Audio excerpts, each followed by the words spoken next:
बिस्मिल्लाहिर्रहमानिर्रहीम। अस्सलाम वालेकुम नाज़रीन, मैं हूँ यासिर रशीद और आप देख रहे हैं द लास्ट आवर। स्टूडियो मेरे साथ मौजूद हैं सीनियर तज्ज़ियाकार राना मोहम्मद अजीम साहब। नाज़रीन, आखिरकार पाकिस्तान तहरीक इंसाफ ने रावलपिंडी पहुँचने की तारीख दे दी है। लॉन्ग मार्च जो इल्तवा का शिकार रहा और आहिस्ता आहिस्ता रावलपिंडी की तरफ बढ़ता रहा और फिर जब रवात पहुँचे तो ऐलान ये हुआ पाकिस्तान तहरीक इंसाफ के चेयरमैन इमरान खान साहब की जानिब से कि 26 नवंबर को मुल्क के तूल और से काफिले चलेंगे और रावलपिंडी पहुँचेंगे, जहाँ पर खुद मैं उनका इस्तकबाल करूँगा। और उन्होंने इस खदशे का भी इजहार कर दिया कि मेरी जान को ख़तरा है, लेकिन हकीकी आज़ादी की तकमील के लिए मैं खुद कारकुनान को खुशामदीद कहने के लिए रावलपिंडी में मौजूद हूँगा। और उनकी जानिब से फिर वही मुतालिबा दोहराया गया कि कबल अज़ वक्त इंतखाबात का ऐलान कर दिया जाए, साफ और शफाफ इंतखाबात हों ताकि इस मुआशी और सियासी हैजान से हम निकल सकें।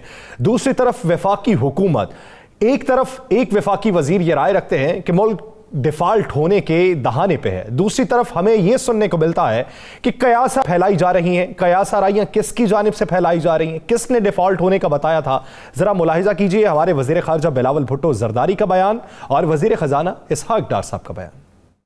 हमारा अपना वज़ीर आज़म के फैसले की वजह से पाकिस्तान की मईशत को इतना नुकसान पहुँचाया गया कि हम डिफ़ॉल्ट के ख़तरे पे। तो जैसे मैंने कहा कि आज तक तो कभी अल्हम्दुलिल्लाह डिफ़ॉल्ट किया नहीं। खुदा के लिए ये तमाशे बंद करें, ये अच्छी बात नहीं है। तो इस तरह की गैर जिम्मेदाराना स्टेटमेंट से पाकिस्तान को नुकसान होता है। गैर जिम्मेदाराना बयानात से पाकिस्तान को नुकसान होता है। आज तक तो पाकिस्तान डिफॉल्ट किया नहीं, ये कहना है वजीर खजाना इसहाक डार का।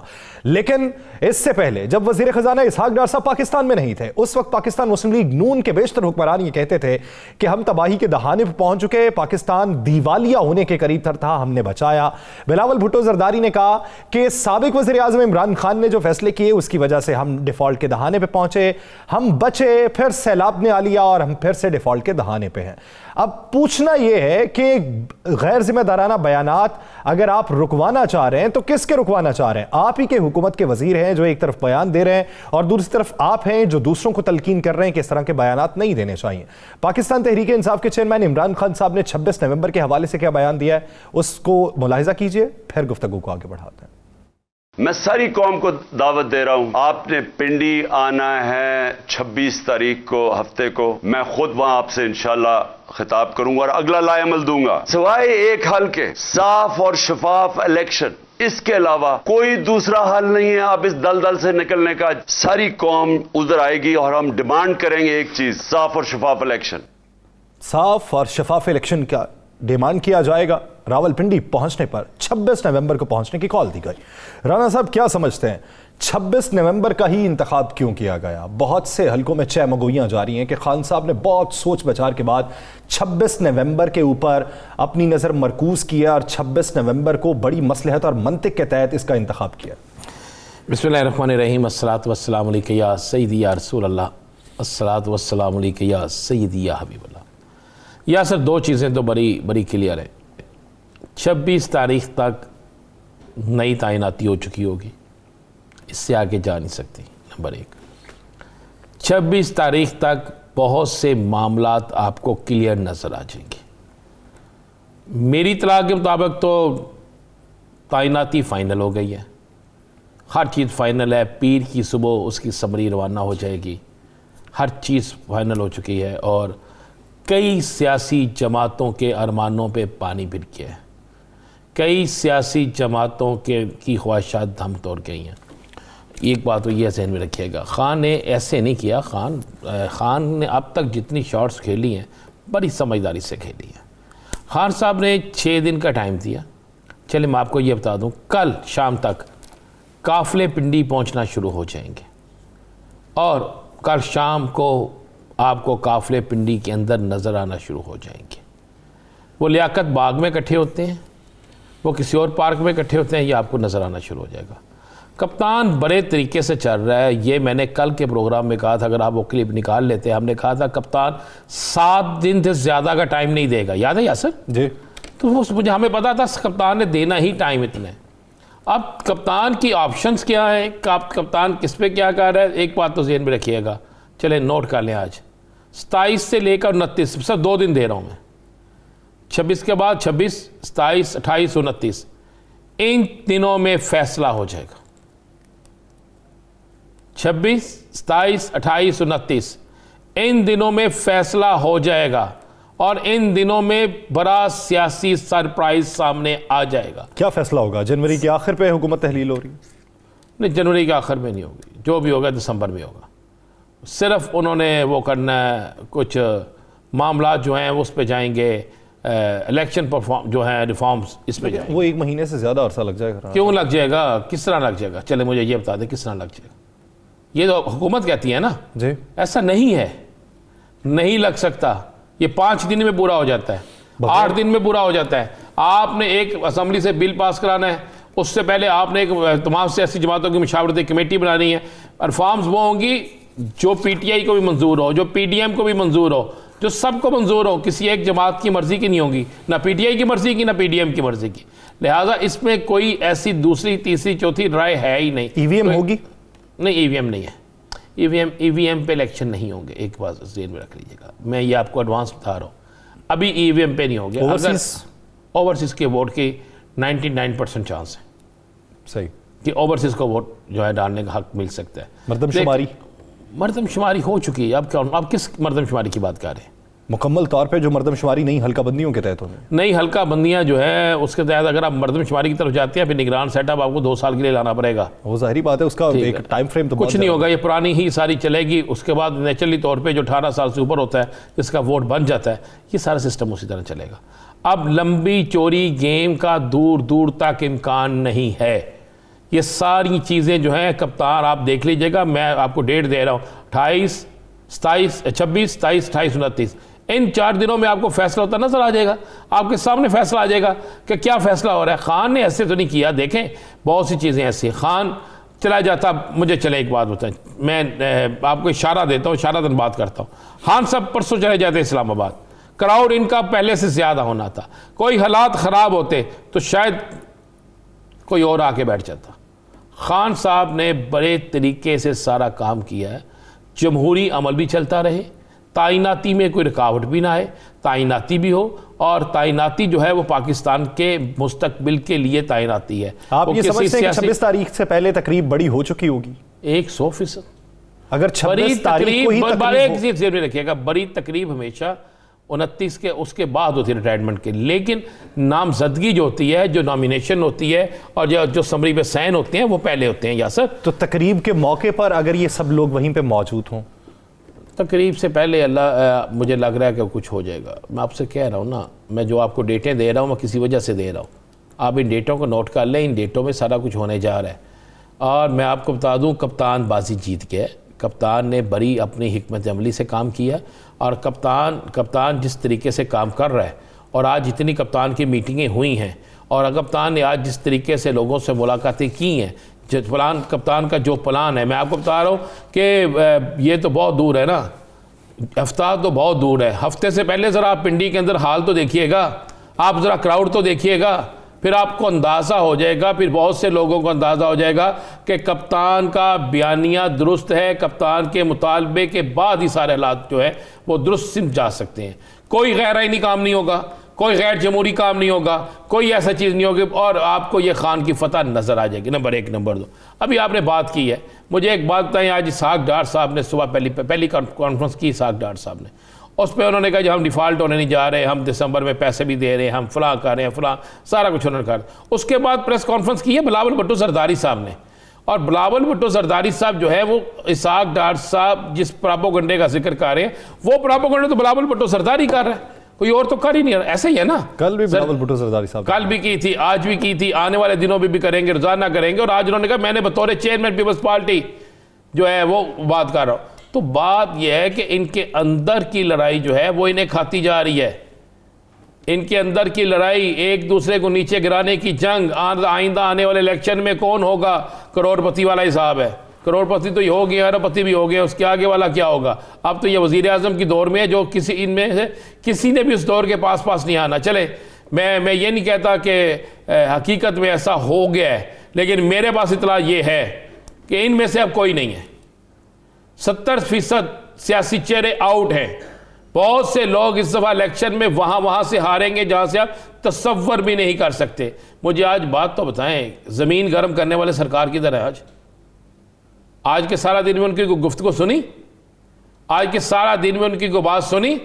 आज के इस सारी मामलात के बाद उनका कोई रद्द-ए-अमल आपने सुना? वो कल आए या परसों आए थे, प्रेस कॉन्फ्रेंस करके चले गए थे। आज का दिन सियासी ईद का दिन था, यानी सियासी लीडरों की गुफ्तगू का दिन था। आज सियासी लीडरों ने बहुत सी बातें करनी थी, आज सियासी लीडरों ने अपने बयान जारी करने थे, आज अपना रद्द-ए-अमल देना था। आज जो था वो बड़े मामला हो रहे थे। कल का दिन तो आपको बड़ा तेज दिन आएगा। कल जिस वक्त हम प्रोग्राम कर रहे होंगे उससे पहले आपको कई ऐसी खबरें आएंगी कि जिसके बाद आपको अंदाज़ा हो जाएगा हालात किस तरफ जा रहे हैं। मुझे बताएं, आज जो वीडियो सोशल मीडिया पे गर्दिश कर रही है मरियम साहिबा और उनके बेटे की, कि वो अमेरिका का वीज़ा लेने के लिए लाइन में लगे हुए हैं अपने एप्लीकेशन के लिए, तो मुझे एक सिंपल सी बात है, क्या वो अमेरिका जा रहे हैं? अगर वो अमेरिका जा रहे हैं तो इसका मतलब पाकिस्तान नहीं आ रहे ना। तो फिर बड़े मियाँ साहब भी कहीं जा रहे हैं। अगर बड़े मियाँ साहब कहीं जा रहे हैं और बेटी भी जा रही है और उसका आगे बेटा भी जा रहा है, तो फिर आपको नज़र आ जाएगा कि इनका सियासी मुस्तकबिल किस तरफ ख़त्म होता है, मुस्तकबिल किस तरफ जा रहा है, ख़त्म हो रहा है। ये यासर, ये कप्तान की हिकमत अमली है। ज़रा आप कप्तान, चले मैं आपको ये बता दूँ, कप्तान हो सकता है जुमे के रोज़ पिंडी में हो सकता है कप्तान जुमे के रोज़ ही पिंडी में हो सकता है कप्तान इस वक्त पिंडी में हो जिस वक्त कोई सोच नहीं सकता। और मैं आपको यह भी बता दूं, कप्तान के पिंडी पहुंचने से पहले कप्तान के खिलाफ मजीद कत्ल की साजिश करने वाला बड़ा माफिया बेनकाब भी हो जाएगा। वो साजिश कहां पे हो रही है, कौन उस पर इन्वॉल्व हो सकता है, गैर मुल्की कुव्वतें कितनी हैं, मुल्क के अंदर उनके अलाकार कौन है, सहूलतकार कौन है, सब कुछ सामने आ जाएगा। ये हफ्ता फैसला कुन हफ्ता है। ये हफ्ता जो है अहम तरीन हफ्ता है और इस हफ्ते में बड़ी अहम तरीन चीज़ें जो है वो बिल्कुल क्लियर होकर सामने आ जानी है। अच्छा राना साहब, ये बता दें 26 नवंबर को लेके वफाकी हुकूमत की प्लानिंग क्या रहेगी? कुछ भी नहीं। मुझे एक बात बताएं। एक तरफ उन्होंने कह दिया कि जनाब आपको इजाज़त है इस्लामाबाद जाने की, याद है ना, आज कर दिया। आप ये 37 शराइत पूरी करें, 37 के 27 जितनी भी, उन शराइत में आप देखें जो चीज़ें हैं वो तो पीटीआई पूरा करने के लिए तैयार है। पीटीआई तो उसमें, पीटीआई को तो इतराज़ ही कोई नहीं है उन शराइत के हवाले से, 1% भी इतराज़ नहीं है। लेकिन अब मामला ये नहीं है, अब मामला वो इजाज़त दें या ना दें, वो कुछ करें या ना करें। मुझे बताएं, अगर 4 से 5 लाख का मजमा पिंडी के अंदर जमा हो गया तो कौन सी फोर्स होगी जो उसे रोकेगी? चलें मुझे बता दें, उसे रोक सकते हैं? आज कप्तान नहीं था, आज रवात में कप्तान नहीं था, लेकिन रवात का मजमा, क्या इतना बड़ा मजमा किसी ने अपने लीडर के बगैर कभी इकट्ठा किया? आज कोई मसनूई पिक्चर तो नहीं है, आपने देखी है ना सारी। तो अभी तो देखते तो जाएं, अभी तो खान निकला नहीं, खान निकलने लगा। मेरे पास, मैंने आज बहुत से लोगों से राब्ते किए। तो ये जो जितने लोग पहुंचे ये तमाम वापसी का रास्ता अपना लेंगे? कुछ वापसी का अपना रहे हैं, कुछ ने रवात में डेरे डाल लिए हैं, कुछ मैं जो आपको कल कह रहा हूँ, कल से रावलपिंडी की ज़रा पोजीशन तो देखिएगा, कहाँ पर बस्ती बनना शुरू होगी, कहाँ पर खैमा बस्ती बनना शुरू होगी, कल से देखिए तो सही। मेरे पास बहुत सी खबरें हैं, मेरे पास वो सारी चीज़ें हैं मेरे पास। हम कल अपने प्रोग्राम में प्लान भी चले बता देंगे कि खान ने 3 ऑप्शन खान को दिए गए हैं। उनकी मीटिंग में 3 ऑप्शन तय हुए हैं कि खान साहब इन 3 ऑप्शन में से एक, हम जिस ऑप्शन पे आप अमल करना चाहें, जो फाइनल हुए हैं 3, आप उन 3 ऑप्शन में से खान ने किस पे अमल करना है ये कल हम आपको बता देंगे। ऑप्शन क्या है? अमल खान ने करना है, फैसला इमरान खान ने करना है, फैसला इमरान खान का होगा। लेकिन उनकी मीटिंग की अंदर की बात क्या थी, अंदर की गुफ्तगू क्या थी उस पर। लेकिन आज एक बड़ी हैरत अंगेज बात है यासर, आप गौर करें, आज हुकूमती रद्द-ए-अमल कितनी दफ़ा है? क्या कोई हुकूमती सख्त रद्द-ए-अमल आया इस पर? अभी तक तो नहीं आया। तो फिर आप इससे सोचिए ना कि कहीं ना कहीं पर कुछ ना कुछ तो चल रहा है ना कहीं पर किसी को कह दिया गया है, किसी ना किसी जगह पर किसी को इशारा दे दिया गया है और कहीं पर किसी को यह पैगाम पहुंच चुका है कि बस बहुत हो गई। अब अगर पैगाम पहुंचा भी होता उसके बावजूद भी कोई सियासी तौर पे बयानात बाजी तो होनी चाहिए थी। मैं अर्ज कर रहा हूँ, सियासी बयानात जारी रहेंगे, सियासी बयानात से तो इन्होंने जिंदा होना है, लेकिन वो सोच में भर गए हैं। उनके पास जो इतला थी, चले मैं आपको दे दूँ, जो उनकी अपनी सिविल खुफिया एजेंसी ने इतला दी थी, वो इतला दी थी कि खान साहब आज तकरीर करेंगे और इतवार के रोज़ की कॉल देंगे। ये जो कल इतवार है ना, कि कल आप लोग इस्लामाबाद पहुँचे। मज़े वाली बात है, मैंने कई ऐसे लोगों को देखा जो बैठ के मुख्तलिफ ट्रांसपोर्टरों से पूछ रहे थे, एजेंसियों के लोग, कि आपने कितनी बसें बुक की हैं, फ़लाँ से पूछ रहे थे ये सारी चीज़ें हो रही थी।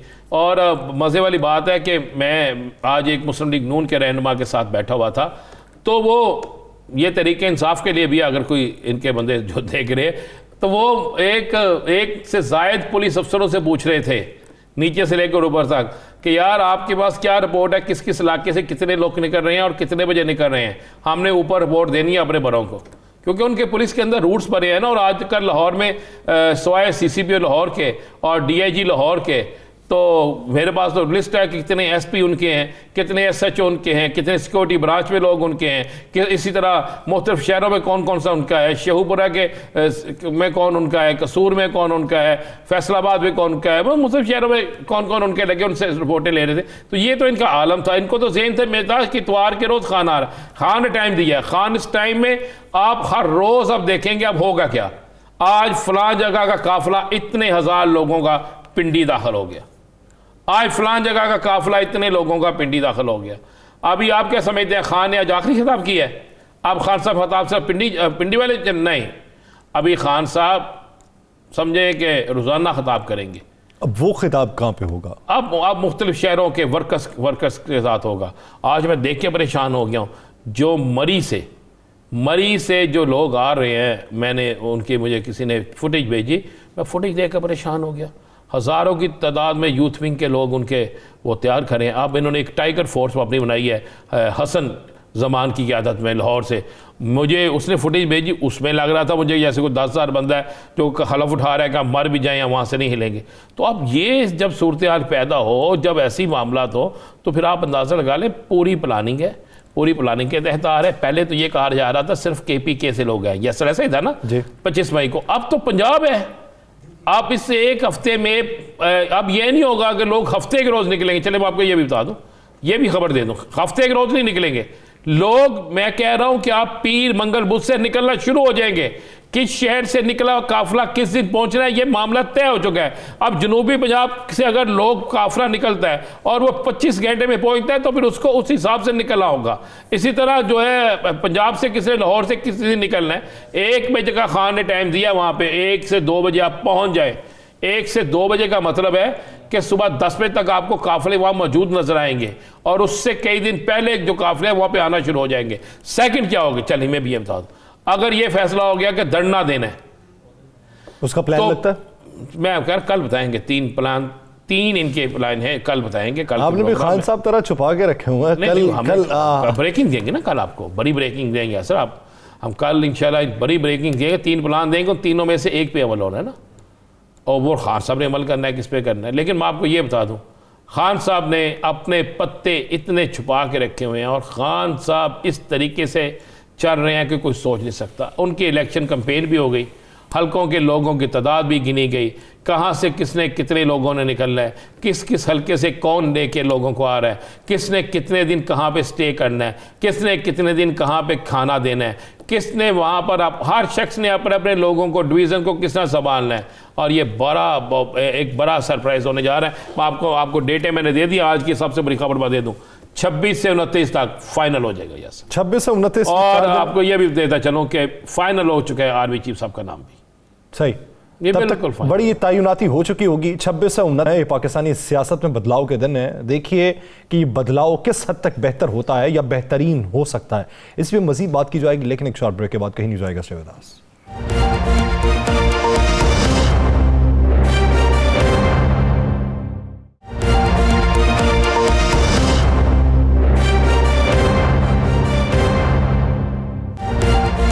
ब्रेक के बाद खुशामदीद नाज़रीन। एक तरफ पाकिस्तान तहरीके इंसाफ का प्लान है, तो दूसरी तरफ वफाकी हुकूमत जो है ये तमाम तर मुआशी तबाहियों की जिम्मेदारी पाकिस्तान तहरीके इंसाफ के कंधे पर रखती है।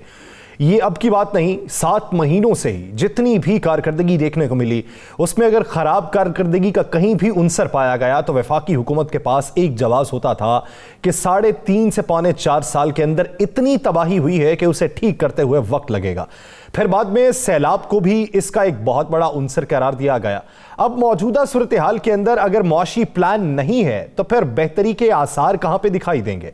अगर कोई हिकमत अमली नहीं है तो फिर मुस्तकबिल जो है वो किस हद तक रोशन दिखाई देगा और किन वजूहात की बुनियाद पर दिखाई देगा।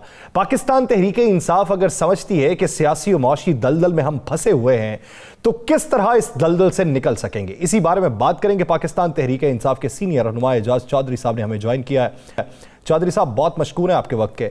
चौधरी साहब, आज फवाद हुसैन चौधरी साहब ने यह बयान दिया कि मुल्क को मार्शल लॉ से अगर किसी ने बचाया है तो वही इमरान खान साहब ने बचाया है। वफाकी हुकूमत ने हत्तुल इम्कान कोशिश की थी कि मार्शल लॉ लग जाए, जबकि वफाकी हुकूमत के बेशतर वज़रा ये राय रखते हैं कि पाकिस्तान तहरीक इंसाफ ऐसे इकदाम कर रही है कि ये तीसरे फरीक को बुलाने की दावत दे रही।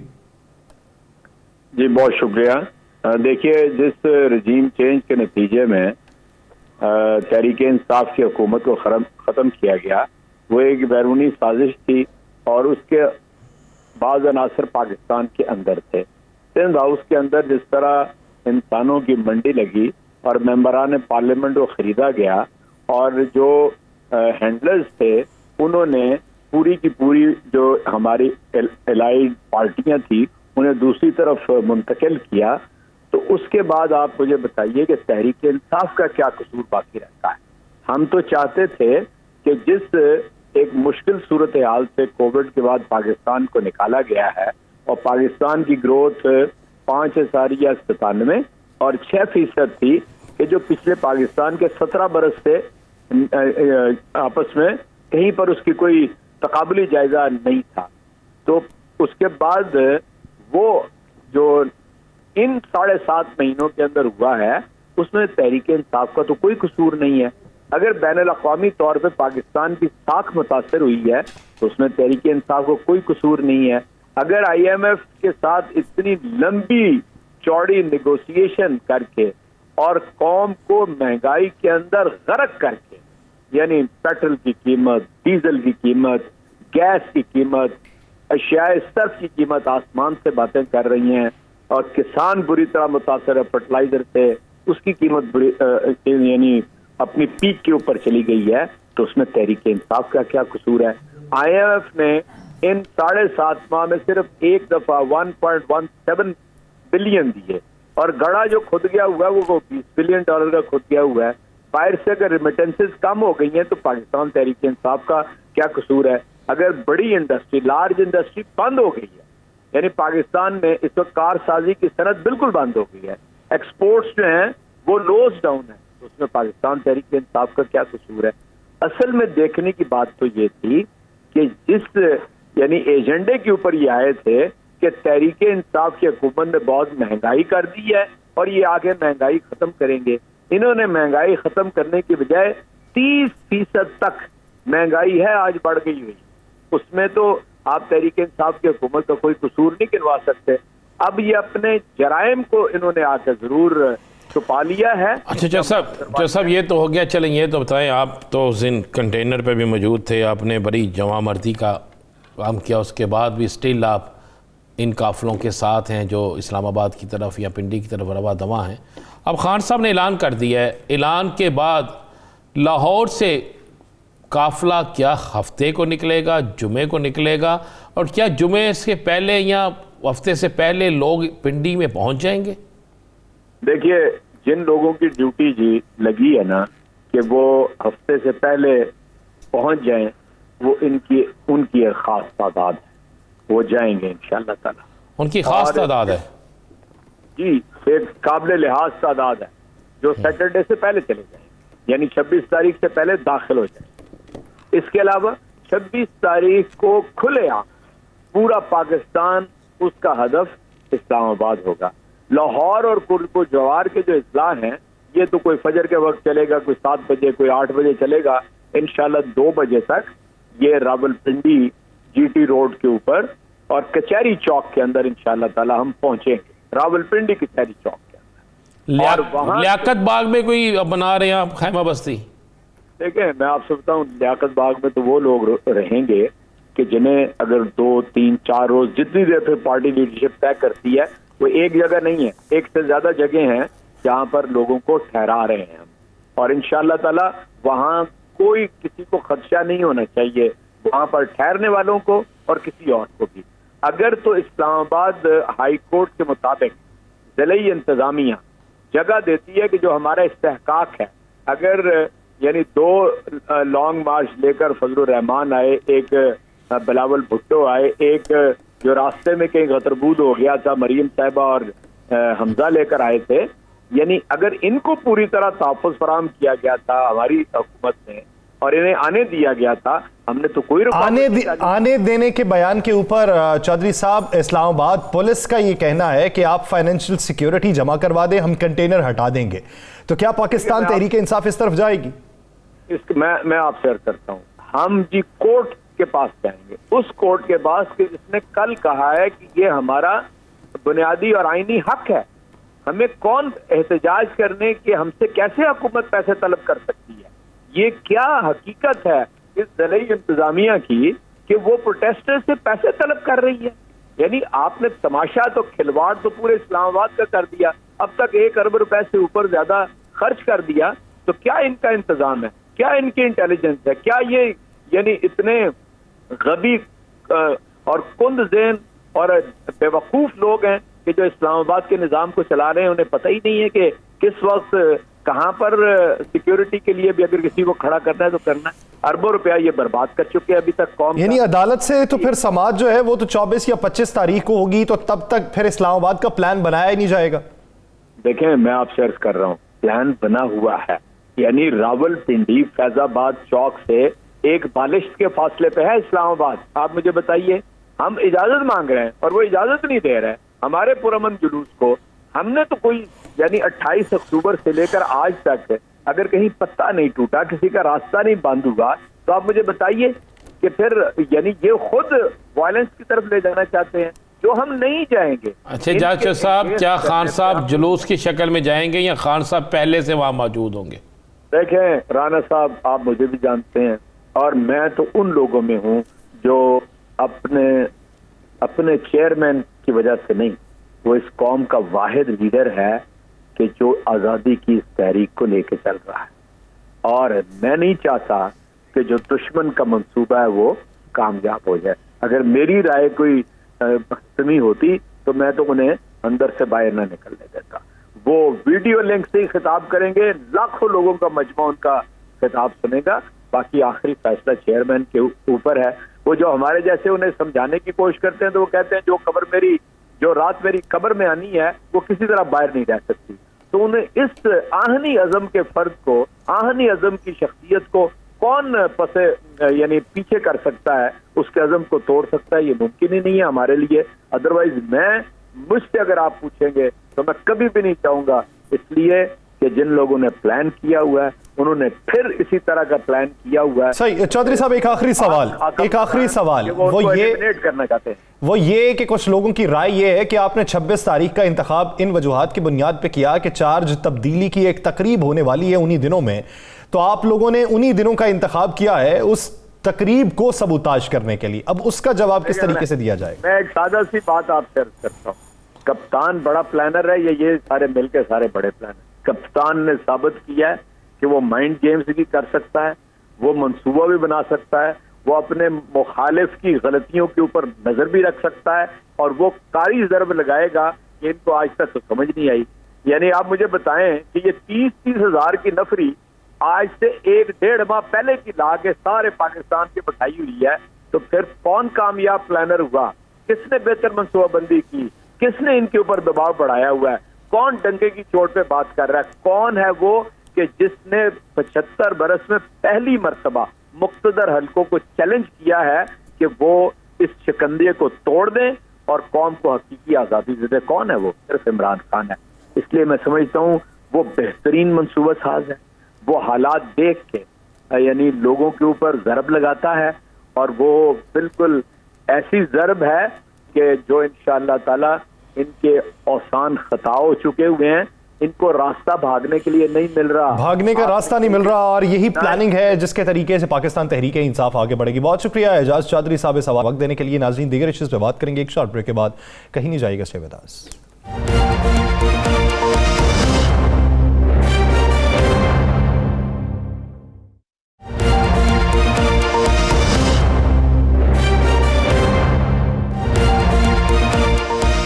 बाद खुशामदी। नाज़रीन, ऐसे मौके के ऊपर जब हुकूमत के ऊपर प्रेशर भी है, पाकिस्तान तहरीक इंसाफ लॉन्ग मार्च का ऐलान भी कर चुकी है। पाकिस्तान तहरीक इंसाफ माजी करीब के अंदर रूस के साथ बेहतरीन बुनियादों पर ताल्लुकात उस्तवार करने और वहाँ से गैस और तेल लेने के मुआहिदों के ऊपर तलकीन भी करती रही। तो वफाकी हुकूमत ऐसे मौके पे जब प्रेशर ज़्यादा है तो रूस के हुक्काम के साथ मुआहिदा किया गया, उनको अपनी ख्वाहिश का इजहार किया गया कि हम रूस से तेल और गैस सस्ते दामों खरीदने की ख्वाहिश का इजहार करते हैं, लेकिन बशर्त यह कि हमारे ऊपर कोई आलमी सैंक्शंस ना आए। तो ये वफाकी हुकूमत इकदाम क्या करने जा रही है? जब उसको ये दिखाई दे कि मैं घर जाने वाला हूं, तो फिर हुकूमत का ये रास्ता, इसके पीछे महरकात क्या है, इसी पे बात करेंगे। पाकिस्तान मुस्लिम लीग ज़िया के सरबरा एजाजुल हक साहब ने हमें ज्वाइन किया है। एजाजुल हक साहब, बहुत शुक्रिया आपके वक्त का। एजाजुल हक साहब, मौजूदा सियासी मामलात को देखते हुए आपको क्या लगता है कि ये ऊंट किसी करवट बैठ चुका है या अभी करवट ले रहा है? बिस्मिल्लाहिर्रहमानिर्रहीम, बहुत शुक्रिया। मेरा ख्याल है कि ऊंट बहुत जल्दी किसी करवट बैठने वाला है, क्योंकि हालात इस हद तक खराबी की तरफ चले गए हैं कि अब मेरा नहीं ख्याल कि मज़ीद इसको बर्दाश्त किया जा सकता है, क्योंकि हुकूमत जो है वो बिल्कुल इररेलेवेंट होकर रह गई है। चाहे वो आपकी इकॉनमी हो, चाहे आपकी फॉरेन पॉलिसी हो, चाहे आपकी सिक्योरिटी के मामलात हों, हुकूमत का कोई किरदार कहीं नज़र नहीं आ रहा इस वक्त जो मेरे नज़दीक है। अभी आपने रशिया की बात की, उस वक्त तो सबको बहुत तकलीफ हुई थी जब खान साहब ने कहा था कि जी हम जो है वो रशिया से तेल और गंदम खरीदेंगे, और अमेरिका तक जो है ना बड़ी वाइब्स जो है वो गई थी। लेकिन मुझे ये बताएं कि बांग्लादेश, ईरान, सऊदी अरेबिया और टर्की, इन पे क्यों नहीं सैंक्शंस लगती, तो हम पे क्यों लग रही हैं सैंक्शंस? क्या वो रशिया से तेल नहीं ले रहे? क्या वो रशिया से गंदम नहीं ले रहे? श्रीलंका तक रशिया से जो है वो तेल और गंदम ले रहा है। इंडिया तो सबसे पेश है।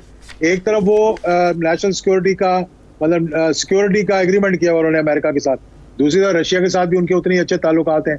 एक हम है कि ना हम सीपैक के मामलात को आगे ले जा सकते हैं, ना हम चाइना, ना हम रशिया के साथ सही बातचीत कर सकते हैं, और अमेरिका जो है वो हमें कभी फुटबॉल की तरह इधर से उधर धकेलता है। $1 अरब IMF से लेना हो तो उसके लिए हमें कोई 150 दफा जो है वो नाक रगड़ना पड़ता है। एजाजुल हक साहब, आपका खान साहब से रब्ता हुआ होगा। खान साहब ने 26 तारीख अनाउंस कर दी है। खान साहब वीडियो लिंक खिताब करेंगे, खान साहब पिंडी में मौजूद होंगे, क्या प्रोग्राम है? देखें, मेरा ख्याल है उन्होंने डॉक्टर से मशवरा करके ये ऐलान किया, और मेरा ख्याल है एक बड़ा अच्छा उनका जो सोच थी कि 26 तारीख तक ज़रा थोड़ा सा कुशन दिया जाए ताकि 26 से पहले मामला जो है वो तय हो जाएं, क्योंकि आजकल मुज़ाकरात हो रहे हैं, बातचीत हो रही है, कुछ बैकडोर हो रही है, कोई फ्रंट डोर हो रही है, लेकिन मुझे लगता है कि मामलात का हल जो है वो निकल आएगा। हुकूमत को भी अब मेरा ख्याल है कि काफ़ी 26 से पहले देखा होगा कि बहुत से लोग 26 से पहले आपको नजर आ रहा है कि मामलात हल हो जाएंगे। मामलात हल हो जाएंगे मेरे ख्याल में। तो बातचीत हो रही है, सिर्फ चंद एक चीज़ें तय करने वाली हैं, वो इनको तय कर लेनी चाहिए। इलेक्शंस की डेट का तो इतना मसला नहीं है, लेकिन बाकी मामला जो है अगर वो तय हो जाएंगे तो मेरा ख्याल है कि इस मुल्क को इस दलदल से निकालने में मदद मिलेगी, और आगे चलने के लिए भी हमारे लिए बड़ी एक आसानी हो जाएगी। अगर 26 तक मामला तय नहीं होते तो फिर मंजरनामा क्या देखते हैं? देखें, 26 तक अगर मामला तय नहीं होते तो फिर मंजरनामा तो कोई इतना अच्छा नज़र नहीं आ रहा। मेरा ख्याल है कि हम मज़ीद जो है वो दलदल में हमारी इकॉनमी को मज़ीद धचका लगेगा, और दीगर मामला जो हमारे हैं वो ख़राबी की तरफ जाएंगे। मेरा ख्याल है कि अब वक्त आ गया है, सबको होश के नाखून लेने चाहिए, और ये क्योंकि ये बड़ा सेंसिटिव टाइम है बिटवीन नाउ एंड 29 नवंबर। ये होना नहीं चाहिए था इतना सेंसिटिव जितना इसको बना दिया गया। देखिए, मैं अब एक बात अगर यहाँ करूँगा कि दुनिया कहाँ से कहाँ पहुँच गई है। यानी एप्पल जो है वो मैन्युफैक्चरिंग करना शुरू कर दिया है एप्पल ने इंडिया के अंदर, और गूगल को वो देख रहे हैं कि इसका ऑल्टरनेट कैसे निकालें हिंदुस्तान में। हमारा मसला क्या है इस वक्त? अगर आप देख लें, सारे मीडिया को उठा के देख लें, सोशल मीडिया को उठा के देख लें, हमारा मसला या घड़ी का है या 29 का है। दो मसले हैं पाकिस्तान के। तीसरा तो कोई सोच नहीं रहा कि आपकी मईशत कहाँ है, आपका रुपया कहाँ है, आपकी एक्सपोर्ट्स कहाँ हैं, आपके दीगर मामलात कहाँ हैं। एक घड़ी को लेकर जनाब दिन रात जो है ना आपने उसका तमाशा बनाया हुआ है, वो इसलिए कि खान साहब से गलती ये हो गई कि उन्होंने उसे तोशा खाना में भिजवा दिया। 90% ये मामला जो है सीधा गिफ्ट जो हाथ में पकड़ के और अपने घर ले जाते थे। तोशा खाना में तो किसी ने कोई डिक्लेयर ही नहीं किया जब तक कि कोई ईमानदारी से ना अच्छा एजाज साहब, करना चाहते हैं। एजाज लोग साहब, गाड़ियों एजाजुल हक साहब, अहम तैनाती फाइनल हो गई। देखिए रूल्स एंड प्रोसीजर को देख लें, कॉन्स्टिट्यूशन को देख लें, इसमें मेरा ख्याल है कोई बहस की जरूरत ही नहीं है। 29 तारीख को जिस दिन जनरल बाजवा साहब की मुद्दत पूरी हो रही है, उस दिन जो रूल्स एंड प्रोसीजर के आर्मी एक्ट के मुताबिक जो सीनियर मोस्ट होंगे उनके नाम जाएंगे और उन्हीं में से कोई होगा वो। तो हम नाम 29 को जाएंगे या 29 से पहले जाएंगे? नाम चाहे 26 को चले जाए, 27 को चले जाए, 28 को चले जाए। पिछली दफा भी 3 दिन पहले ही गए थे, नाम को इतने पहले नहीं गए थे। लेकिन कुछ खबरें तो ये फैल रही हैं एजाज साहब के समरी पे दस्तखत भी हो चुके हैं। कोई इसमें भी हार नहीं होगी। अगर समरी पे दस्तखत हो गए हो तो फिर छुपा के दस्तखत करने की क्या जरूरत थी, उन्होंने शायद अपने पास रख लिया। देखें ये इतना बड़ा मसला नहीं है कि इसको लंदन में इसका आपने सोल्यूशन निकालना है या किसी और मुल्क में निकालना है। इसका सोल्यूशन जो है इंशाल्लाह निकल जाएगा और अच्छे तरीके से निकलेगा। और ये जो क्यासराइयाँ कर रहे हैं और जो आजकल बड़े बड़े एयरफोर्स 1 के जहाज़ों में आ रहे हैं और जा रहे हैं बगैर किसी ओहदे के, वो बस ये हवा में ही रह जाएंगे उड़ते हुए, उनको कुछ नजर नहीं आएगा उसको। नहीं, कौन जा रहा है बगैर ओहदे के जहाज़ों में? थोड़ा सा क्लियर तो करें, हमें पता नहीं ना जा सकता। आज आप देखें कि एयरफोर्स 1 से मेरे पिछले चेयरमैन कश्मीर कमेटी मौलाना फजल रहमान साहब उतर रहे हैं, उलमा इकराम उनको रिसीव कर रहे हैं, कुछ और उनके साथ आए होंगे। ये एयरफोर्स 1 जो है पाक 1 जहाज, ये प्राइम मिनिस्टर के लिए, एयर चीफ के लिए, आर्मी चीफ के लिए होता है। ये बच्चों का दूध लाने के लिए, बच्चों के नैपी लाने के लिए इस्तेमाल किया गया माजी के अंदर, खाने इधर से उधर ले जाने के लिए भी इस्तेमाल हुआ। लेकिन कभी ये नहीं देखा कि ये ऐसे लोगों को लेकर जाए जो कि आपके इत्तेहादी हों और जिनके पास होता कोई ना। नहीं तो इतना तो बेचारे का हक बनता है ना। अब ये जहाज़ के आखिरी दिनों में वो क्या कहते हैं, झूला तो लेने थे ना आखिरी दिनों में, आप वो भी नहीं लेने दे रहे। जहाज सब ना करें ना ऐसा। मैं ये कहता हूँ कि ये ऑप्टिक्स बहुत बुरे हैं, ये ऑप्टिक्स नहीं होने चाहिए। ये अच्छा तासुर नहीं जाता इससे। एजाजुल हक साहब, आज के दिन जब 26 नवंबर का ऐलान हुआ, उसके बाद देखने में तो यही आना चाहिए था कि वफाकी हुकूमत के वज़रा की प्रेस कॉन्फ्रेंस होती, वो रद्दुल दलाइल देते, तनकीद करते। लेकिन वफाकी हुकूमत की प्रेस कॉन्फ्रेंसेस की बजाय हमने PSP और MKM की प्रेस कॉन्फ्रेंसेस देखी हैं, जिन्होंने खान साहब के ऊपर बहुतान तराजी की और ये कहा कि ये कुर्सी का लालच है और कुर्सी के लालच में पागल हुए जा रहे हैं। ये PSP और MKM बोली, वफाकी हुकूमत की इत्तेहादी दीगर जमातें क्यों ना बोली? MKM तो पहले ही बड़ी नाला थी जब रजीम चेंज हो रहा था, और वो हाथ जोड़कर उस वक्त कह रहे थे कि खुदारा ये ना हो, क्योंकि हम तो एक ही उसमें पौंड के अंदर मगरमच्छ के साथ नहीं रह सकते। यानी पीपल्स पार्टी और MKM, इनका हालत देख लिया आपने कि वहाँ ज़मीनी इलेक्शन में क्या हुआ और लोकल बॉडी से किस तरह भाग रहे हैं। हुकूमती कुछ वज़रा ने जो बहुत लंबी लंबी ज़ुबान इस्तेमाल कर रहे थे, उनकी ज़ुबान थोड़ी सी आगे से काट दी गई है और अब उन्होंने बोलना बंद कर दिया। अच्छा, ज़ुबान काट दी गई है, इसका मतलब है कि कुछ फैसले जो लोग कर रहे हैं वो इनको कंट्रोल भी कर रहे हैं। अच्छा, ये तो बता दें, इसहाक डार साहब आरफ अलवी साहब से जब मिलने गए थे, वो कोई मियाँ साहब का पैगाम था, कोई मसालत का रास्ता था, या जिस तरफ आप इशारा कर रहे हैं कि कुछ मामला तय हो रहे हैं वो था, क्या था वो? देखें, वो कोई ना कोई मामला तय करने गए होंगे। वो मियाँ नवाज शरीफ के दस्ते रास्त हैं। मेरा ख्याल है वो अपने भाई शहबाज शरीफ से ज़्यादा इसहाक डार साहब को तरजीह देते हैं हर मामले में। पिछली दफ़ा जब हम पार्लियामेंट में थे तो 60 कमेटियाँ ऐड कर रहे थे। इसहाक डार साहब दिन रात काम कर रहे थे वहाँ पर, और जहाँ पर वज़ीर आज़म को होना चाहिए था वहाँ पर वो हुआ करते थे। लाजमी बात है कि कोई ना कोई मामला तय करने गए होंगे, क्योंकि ये कह दिया गया है कि काफ़ी गंद पड़ गया, अब इसको ज़रा समेटने की कोशिश करो। एक सवाल का जवाब फिर यासर आपकी तरफ आएगा। ये कोरोना सियासी था या जेन्युइन था? ये प्लेटलेट जो थे वो सही थे, जाली थे। एजाजुल हक साहब, क्या समझते हैं बड़ी तायुनाती के बाद तमाम मामलात हल हो जाएंगे? अगर मैदान मिलता है तो क्या किसी एक जमात को मिलेगा या तमाम लोगों को खुला मैदान मिलेगा? देखें, मेरी बात आज नोट कर लें आप। मेरा ख्याल है कि एक मुकम्मल यू टर्न होगा, लेवल प्लेइंग ग्राउंड होगा सबके लिए। और एक बात और भी बता दूं कि ये जो अपने केसेस ख़त्म करा के बगलें बजा रहे हैं, ये भी तैयार हो जाएं, ये सारे केसेस दोबारा खुल जाएंगे और हर किसी के लिए बराबर आएगा। ये नहीं है किसी के लिए किसी को फेवर की जाएगी या नहीं फेवर की जाएगी। बिल्कुल जिसको जनरल बाजवा साहब कहते हैं ना कि हम न्यूट्रल हैं, बिल्कुल न्यूट्रल होंगे इंशाल्लाह उसके बाद। तो मुझसे ये बता दें, इलेक्शन किस महीने में देख रहे हैं, मार्च में या मई में?